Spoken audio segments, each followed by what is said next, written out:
qui a été divisé en 2 sous-commissions avec des présidents et des sous-rapporteurs.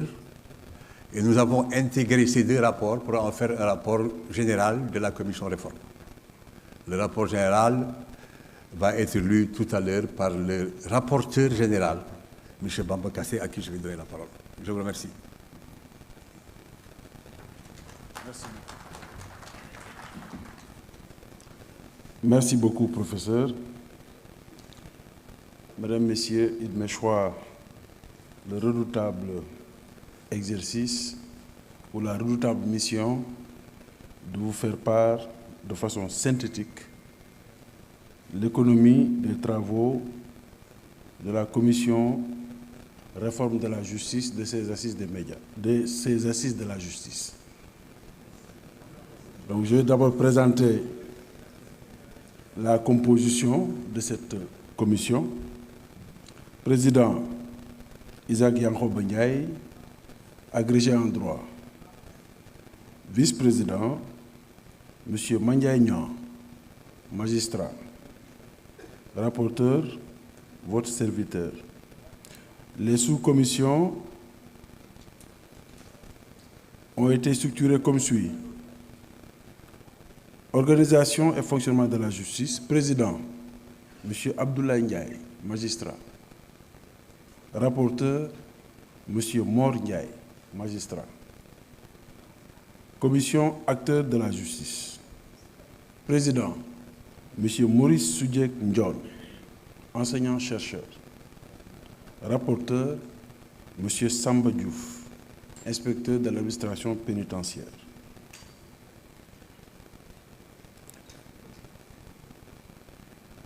Le rapport de la commission réforme sera présenté suivant le plan ci-après qui nous a été imposé, ou en tout cas qui nous a été donné. En 1, nous allons parler du contexte. En 2, des objectifs du dialogue.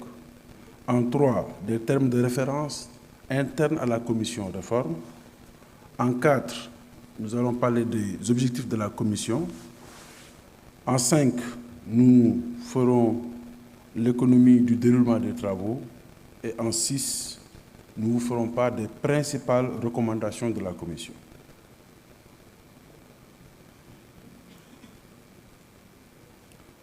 Contexte. Après une longue période de troubles politiques, le Sénégal a connu douloureusement sa 3e alternance en mars 2024. Le 2 avril 2024, le nouveau président élu, M. Bassirou Diomaye Faye, a prêté serment pour devenir le 5e président de la République du Sénégal. Dès son discours d'investiture, le président de la République a considéré et cité la justice comme une de ses priorités, faisant, je le cite, d'une justice indépendante un de ses objectifs de gouvernance. Au lendemain de sa prise de fonction et à l'occasion de son premier discours prononcé à la veille de la fête de l'indépendance, le président de la République a fait part de sa volonté de voir la justice sénégalaise être réconciliée avec le peuple. Elle est rendue. Fin de citation. En effet,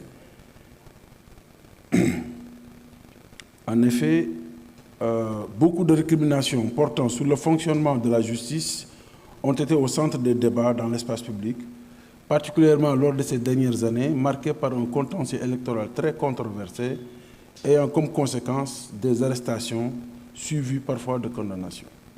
Ce 28 mai 2024, donc, journée de lancement du dialogue national, le Sénégal, sur instruction de son chef de l'État, a décidé d'organiser les assises de la justice avec comme thème « Réforme et modernisation de la justice ». Il s'agit d'un exercice inclusif dans le sillage des orientations du président de la République qui fait de cette question de la réforme et de la modernisation de la justice un des axes majeurs du renouveau dans la gouvernance démocratique sénégalaise. Suivant la méthodologie, le thème retenu a été scindé en 2 grands axes. Donc les réformes de la justice, la modernisation de la justice. Objectif du dialogue. Le dialogue a pour objectif d'examiner, je cite, en profondeur les forces et faiblesses du système judiciaire, d'identifier les dispositions légales et réglementaires, les mécanismes institutionnels qui pourraient être améliorés et la feuille de route à suivre afin d'assurer une bonne mise en œuvre des solutions dégagées. Fin de citation. Spécifiquement, il est attendu des commissions du dialogue, après avoir fait l'état des lieux, de formuler des recommandations pour que, enfin, le Sénégal dispose. Ça, ce sont les termes de référence du dialogue. Dispose comme objectif spécifique. Il nous a été demandé de tout faire pour que le Sénégal puisse disposer d'un régime de privation des libertés mieux encadré, d'un système de gestion de la carrière des magistrats plus transparent, d'un dispositif législatif et institutionnel de nature à favoriser la célérité dans le traitement des procédures judiciaires, donc une justice plus rapide, des plateformes dématérialisées, donc la digitalisation, pour un meilleur accès de la justice, d'une justice dotée de plus de moyens pour assurer un meilleur fonctionnement et d'un régime financier autonome pour les 6 cours d'appel.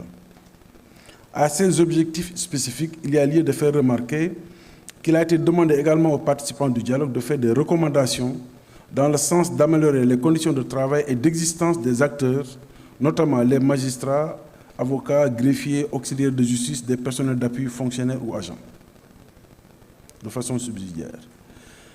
Termes de référence de la Commission. La Commission réforme a établi, sur la base donc des termes de référence du dialogue, ses propres termes de référence. La finalité de ces assises, bien qu'étant de moderniser notre système judiciaire, un tel exercice commande en amont une revue de l'organisation, du fonctionnement de la justice, ainsi que des interactions des différents personnels qui interviennent dans la mise en œuvre de notre politique judiciaire. Le Sénégal est un pays de droit. Cela suppose que tous les citoyens, mais également l'État lui-même, ainsi que tous ses démembrements qui disposent d'une personnalité juridique, soient soumis à l'autorité de la loi. L'arbitrage par la loi des conflits inhérents à toute vie commune en société, à travers notamment des institutions judiciaires et par les acteurs judiciaires, emporte des critiques de plus en plus audibles, issues soit d'analyse ou de vécu de la part des spécialistes donc, ou des justiciables. Œuvre humaine donc perfectible, la justice sénégalaise de construction ancienne, datant d'au moins les indépendances, doit faire l'objet, du fait de l'ancienneté de ces textes, de base, d'une réadaptation ou d'une réactualisation pour une réappropriation par les populations.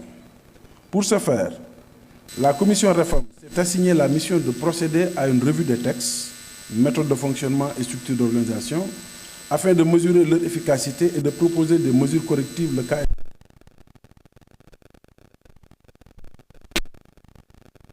L'interaction s'imposait également. C'est ce qui a justifié la mise en place de 2 sous-commissions. Une sous-commission organisation et fonctionnement, à charge de passer en revue l'architecture judiciaire, ses différentes imbrications et son fonctionnement, et une sous-commission acteurs, missionnée pour revisiter les différents intervenants dans le secteur et leur structuration. Objectif de la commission réforme. L'objectif de la commission donc est de jauger le fonctionnement et l'organisation de l'appareil, mais également de mesurer l'efficacité à l'aune de la participation des acteurs de la justice. Déroulement des travaux. Les questions de méthodologie évacuées lors de la première journée, les 2 sous-commissions ont tenu des rencontres ouvertes, marquées par la présence et la participation au débat d'une large palette de panélistes. Professeurs, enseignants-chercheurs, professeurs de droit, enseignants-chercheurs dans divers domaines également, magistrats, avocats, greffiers, experts, huissiers, éducateurs spécialisés, fonctionnaires et agents de la justice, journalistes, sociologues, architectes, experts, notaires, etc.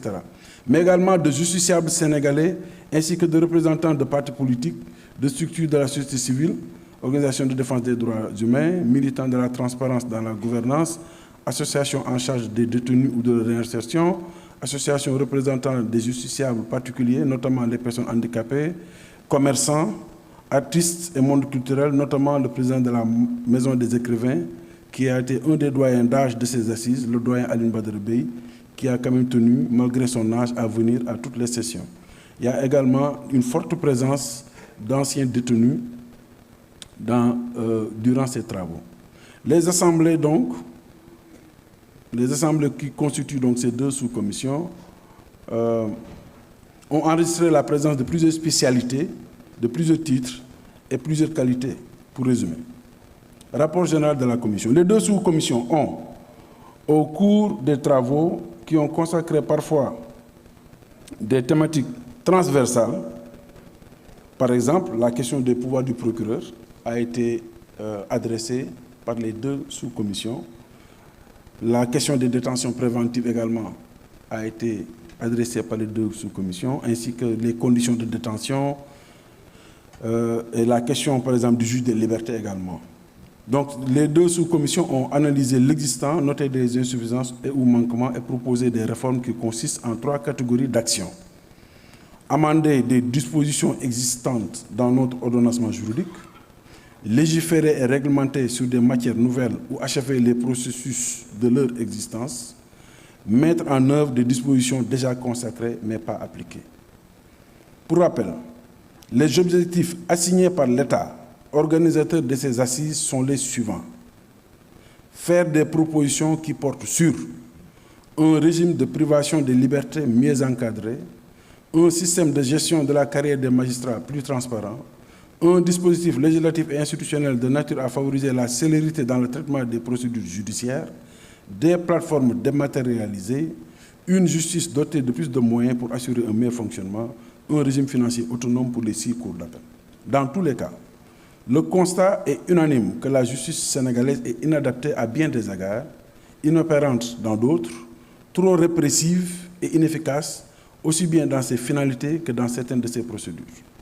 Notre système judiciaire souffre d'une organisation qui se traduit par un fonctionnement déficitaire sur plusieurs aspects. Les justiciables en payent le prix, très élevé, très fort. Les acteurs de la justice eux-mêmes en pâtissent, victimes du manque de clarté, de moyens, ainsi que de l'obsolescence des textes qui régissent leurs différents corps et secteurs. Ils ploient sous le poids exorbitant des dossiers, ils manquent de moyens pour l'atteinte de leurs objectifs et vivent pour une grande part des incohérences d'un système qui les traite de manière inadaptée et parfois de manière incohérente. Ainsi en est-il des situations de travail des greffiers, par exemple, des interprètes judiciaires, des éducateurs spécialisés et autres fonctionnaires de la justice. Le même constat est fait concernant les avocats, les huissiers, les commissaires-priseurs, les experts. Le système de contrôle et ou de surveillance de l'appareil également en pâtit de ce manque de moyens. Par exemple, l'observateur des lieux de privation de liberté ne dispose pas, par exemple, d'un ancrage administratif et institutionnel clair. Ses moyens sont insuffisants, alors que sa mission est de constater des manquements, d'indiquer la voie pour les corriger par des recommandations notamment. Ces constats généraux, fruits de plusieurs heures de discussion, détaillés par des situations d'analyse et ou des expériences malheureuses vécues et rapportées, ont engagé de la part des participants de ce dialogue des séries de recommandations destinées à l'arbitrage du chef de l'État et de son administration. Les rapports généraux des rapporteurs des 2 sous-commissions, M. Mor Ndiaye, pour la sous-commission organisation et fonctionnement de la justice, et M. Samba Diouf, pour la sous-commission acteurs de la justice, ont recensé tous les points de discussion, ont sérié les problèmes et difficultés et ont établi la liste des recommandations y afférentes. Principales recommandations de la commission. La commission réforme, subdivisée en 2 sous-commissions, 2 séries de recommandations sont donc issues de ces travaux. Des recommandations pour l'amélioration du fonctionnement et de l'organisation de notre justice, ainsi que des recommandations sur la modernisation du mode d'existence et de fonctionnement des acteurs. De façon très exhaustive, ou de façon très synthétique plutôt, il s'agit des recommandations transmises par les 2 rapporteurs des dites sous-commissions, M. Mor Ndiaye et M. Samba Diouf, et la synthèse des propositions laisse apparaître une série de mesures phares, dont certaines assez urgentes et d'autres qui doivent appeler un approfondissement pour assurer leur mise en œuvre correcte. Recommandations phares transversales aux 2 sous-commissions. Ces recommandations portent sur la limitation des pouvoirs du procureur de la République, une plus grande compétence aux juges d'instruction, l'instauration d'un juge des libertés et de la détention, la mise en place d'une cour constitutionnelle en lieu et place du Conseil constitutionnel, une nouvelle organisation du Conseil supérieur de la magistrature pour le rendre plus autonome avec des pouvoirs élargis pour en faire un organe délibératif et non pas seulement consultatif. Une révision des codes existants, code pénal, code de procédure pénale, code de procédure civile, code de la famille, entre autres. Il est à noter qu'un large consensus s'est dégagé autour de 2 points. Il s'agit de la refondation de la justice et la césure à opérer avec ces symboliques issus de la colonisation pour qu'elle soit le reflet de nos valeurs propres et pour que cette justice soit plus souveraine. Ça, c'est un consensus très fort. L'autre point de consensus très fort, porte sur la justice de proximité, avec des maisons de la justice qui doivent servir d'option aux citoyens en conflit et dont les compétences doivent être élargies. Cependant, il y a quelques dissonances qui portent sur la présence du président de la République et du ministre de la Justice dans le Conseil supérieur de la magistrature.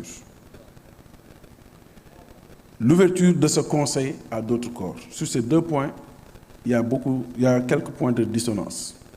Ou bien ces 2 points ont enregistré des dissonances. Quelques voix se sont également manifestées contre la réforme visant à instaurer une autorité parentale partagée, ainsi que la mise en application du protocole de Maputo en faveur des femmes victimes d'inceste et de viol, article 305 Code pénal. Je vous présente maintenant les recommandations de la sous-commission fonctionnement et organisation de la justice.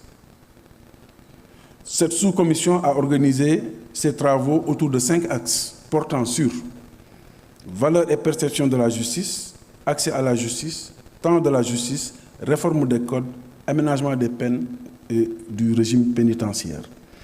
Les recommandations suivantes en sont issues. Valeur et perception de la justice. La principale recommandation, c'est la mise en place d'une commission de révision des textes qui régissent notre politique pénale. De nouvelles dispositions plus centrées sur l'humain, assurant la garantie des droits des mises en cause, sont souhaitées. L'objectif est également de revoir les textes comme le code pénal, le code de procédure pénale, et les réactualiser en prenant en compte nos valeurs sociétales et ainsi assumer la césure avec la valeur coloniale que ces textes emportent. A2. Pour un meilleur accès à la justice, les recommandations suivantes sont faites. Digitalisation pour simplifier les procédures. Cette technique permet de réduire les distances, les difficultés liées à l'accueil et l'orientation et l'accessibilité. Réforme de la carte judiciaire en lui faisant suivre la logique de la carte administrative et mise en place des tribunaux judiciaires au sein des départements. Le tribunal judiciaire sera composé de chambres spécialisées selon les spécificités du contentieux. Une meilleure communication par la traduction dans les langues nationales des textes disponibles dans les plateformes, ainsi que la mise en place d'une direction de la communication au ministère de la Justice. Adoption du projet de loi et des textes d'application portant sur l'assistance juridictionnelle. Réformer et digitaliser le service de l'état civil. Voici donc les recommandations pour un meilleur accès à la justice. Pour une justice plus rapide et opérante, mise en place d'un programme spécial de recrutement des magistrats, des greffiers et autres personnels de la justice. Organisation régulière des concours et examens pour les auxiliaires de justice. Suppression de la double phase de conciliation dans le contentieux social, notamment devant le juge, en renforçant les pouvoirs de l'inspecteur du travail. Élargissement des compétences des maisons de justice et collaboration avec les boutiques du droit. Réduction du temps de délivrance des décisions de justice et des actes divers. Encadrement du retour de parquet. Pour des textes plus adaptés, réactualiser les codes pénal, procédure civile, etc. Réactualiser le code pénal, article 80, article 305, article 300, limiter les pouvoirs du procureur en révisant les articles 25, 28, 139 du code de procédure pénale, réactualiser le code de la famille avec l'instauration de l'autorité parentale, une question sur laquelle, donc je l'ai dit, il n'y a pas de consensus. Extension des compétences des maisons de justice en matière de conciliation sur la matière familiale, suppression des peines accessoires, aucun pouvoir de déduction, obligation de les faire prononcer ou ne pas en tenir compte, instauration d'une cour constitutionnelle en lieu et place du Conseil constitutionnel. Pour un meilleur aménagement des peines et un meilleur régime pénitentiaire, révision de l'article 44.2 du Code pénal, élargir le champ de l'aménagement des peines, adaptation du régime carcéral prenant en compte les besoins spécifiques des enfants, des femmes, notamment enceintes, des personnes âgées et des personnes handicapées, élargissement de la carte des prisons en construisant de nouvelles unités, y compris par des structures privées, élargissement de l'usage du port du bracelet électronique après une révision du système de gestion. À présent, voici les recommandations issues de la sous-commission acteurs de la justice. Le président de la commission scientifique a parlé des revendications. Je pense que c'est bien compris, mais bon, le rapport est fait, on va dire ce que les gens. La sous-commission acteurs de la justice a, comme son appellation le laisse suggérer, adressé de manière successive les situations de la magistrature, du greffe, des huissiers, des éducateurs spécialisés, des avocats et autres auxiliaires de justice. Cette commission a également organisé ses travaux autour des autres personnels de la justice, notamment les interprètes judiciaires, les experts. Magistrature. Voici donc les recommandations retenues. Magistrature. Conseil supérieur de la magistrature. Maintien du président de la République au sein du Conseil supérieur en vertu de ses prérogatives constitutionnelles de nomination aux emplois civils et militaires. Cette proposition n'est pas consensuelle. Composition égalitaire entre membres de droit et membres élus et élargissement des pouvoirs du Conseil supérieur en charge exclusive, qui doit être en charge exclusive de la gestion de carrière des magistrats avec la suppression du pouvoir de proposition du ministère de la Justice. Instauration au sein du Conseil supérieur de la magistrature de la procédure de l'appel à candidature pour certains postes. Autonomisation financière, administrative et organique du Conseil supérieur doté d'un siège et d'un secrétariat général. Élargissement des pouvoirs de saisine du Conseil supérieur de la magistrature en matière disciplinaire. Également, il a été proposé une durée d'exercice géographique pour les magistrats dont l'âge de la retraite également doit être harmonisé, 68 ans, ainsi que la précision de la notion de nécessité de service, souvent utilisée pour muter les magistrats. Parmi les magistrats, donc, le procureur de la République et le juge d'instruction ont particulièrement retenu la parole. Le procureur de la République doit un très large consensus pour la réduction de cette procédure. La demande du mandat de dépôt par ce dernier dans les infractions couvertes par les articles 155 152 à 155, 255 donc la demande de mandat de dépôt,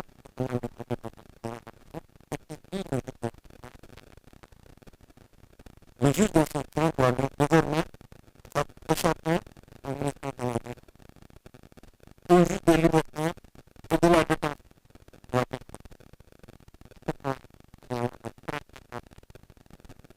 La garantie de représentation de justice doit être améliorée par une modernisation de l'état civil, mais aussi du tabac, pour mieux apprécier.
Interprètes judiciaires.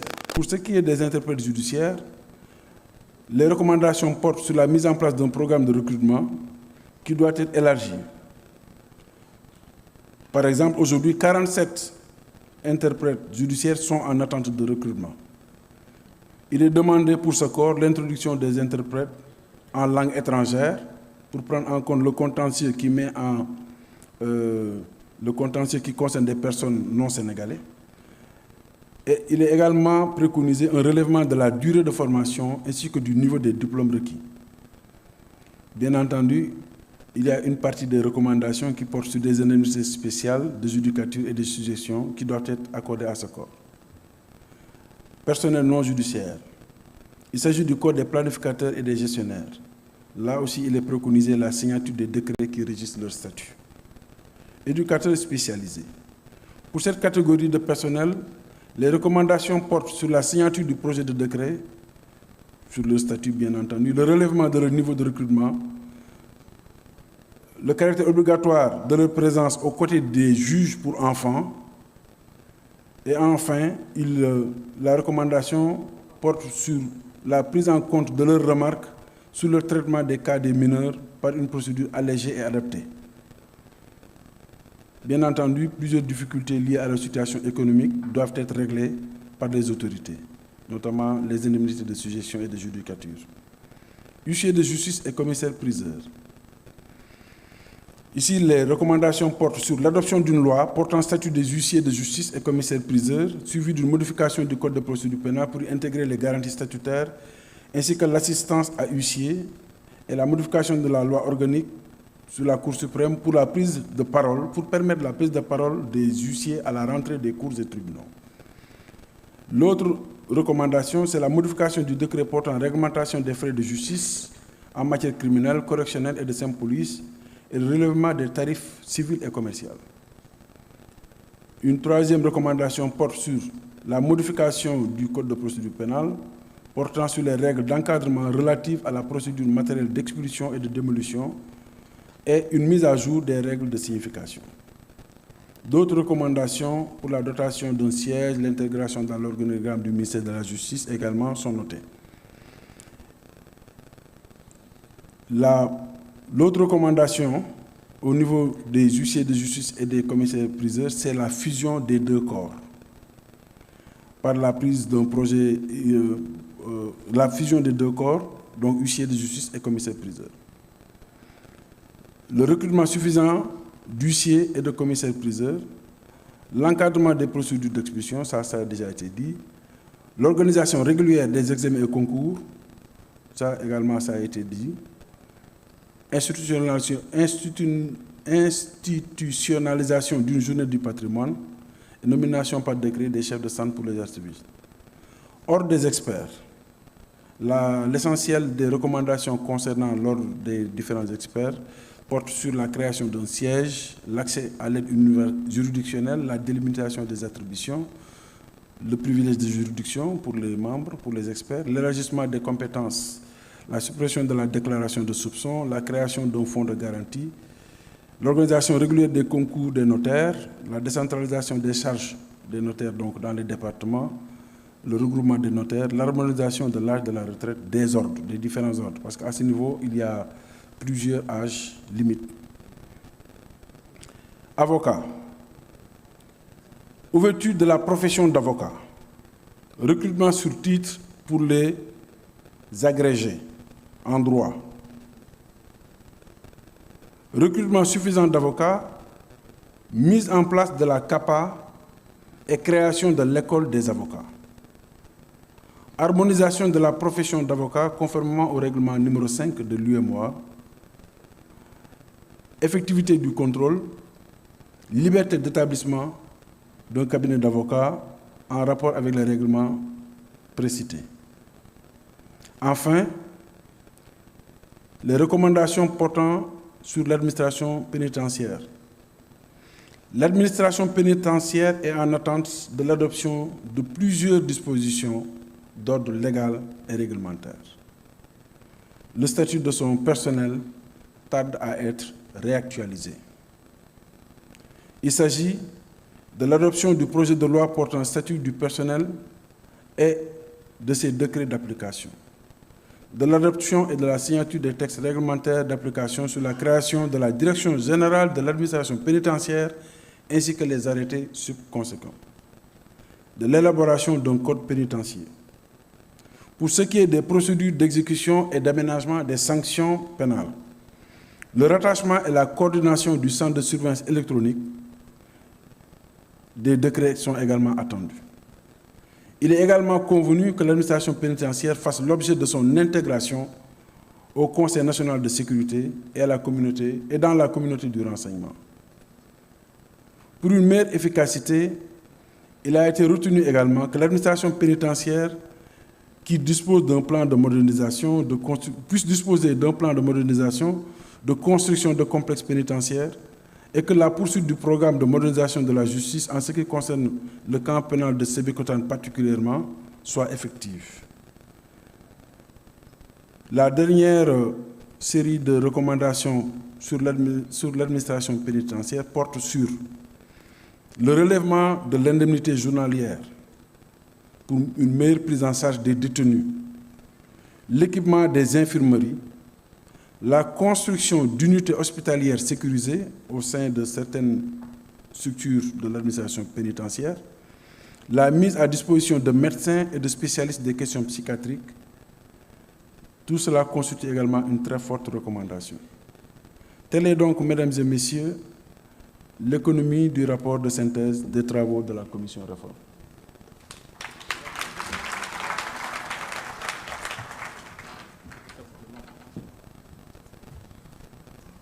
Merci beaucoup au rapporteur de la commission, M. Bamba Kassé, professeur Isaac Yankhopo Ndiaye.